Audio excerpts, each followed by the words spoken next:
Catholic and one Protestant had joined forces to refute Allegro and warn against any attempt to depict the Essenes as precursors of Christianity.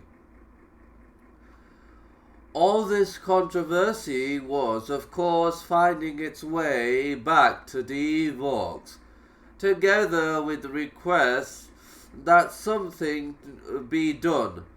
Allegro, however, appears to have been almost naively insouciant. On 9 February, he wrote to De Vaux claiming he was being accused of saying the most astonishing things,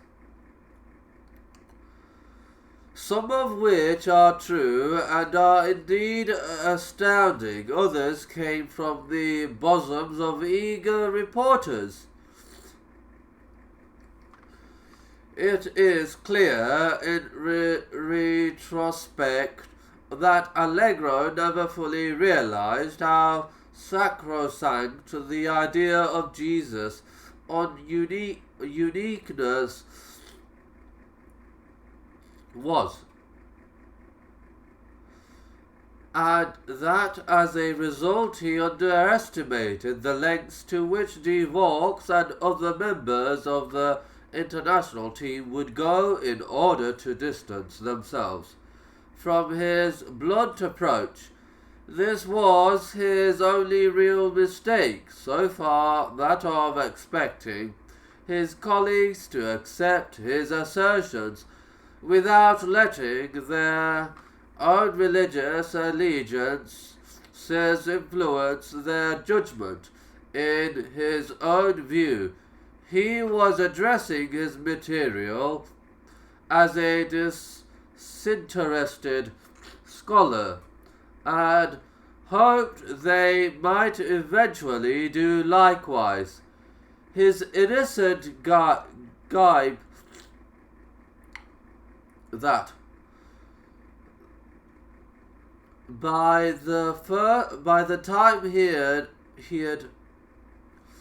finished, there'd be no church left for Strugnell to join, testifies to his conviction of how important and conclusive he felt his material to be, and to his excitement at the discovery.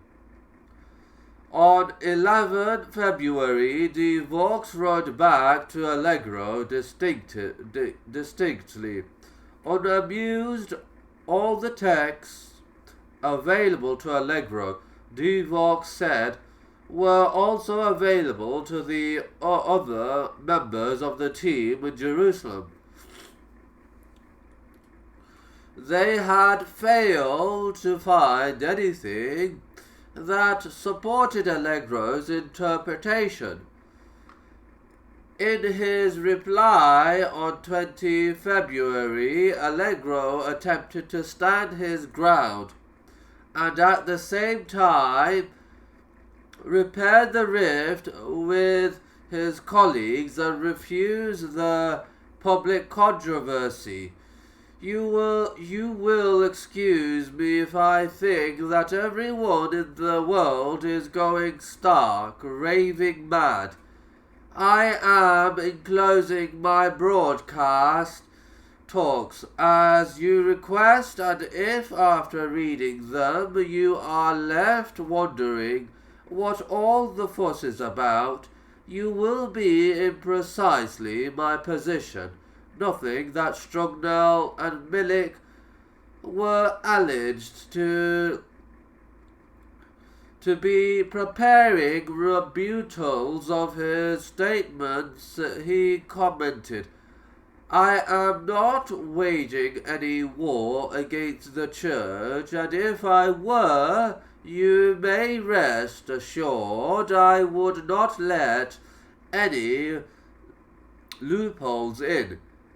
I stand by everything I said in my 3 talks, but I am quite prepared to believe that there may be other interpretations of my readings. On 4 March, Devox replied, warning Allegro that a rebuttal was indeed being prepared. It would not be just from Strugnell and Milik. However, neither would it be confined to a scholarly journal. On the contrary, it would take the form of a letter to the Times in London, and would be signed by all the members of the international team.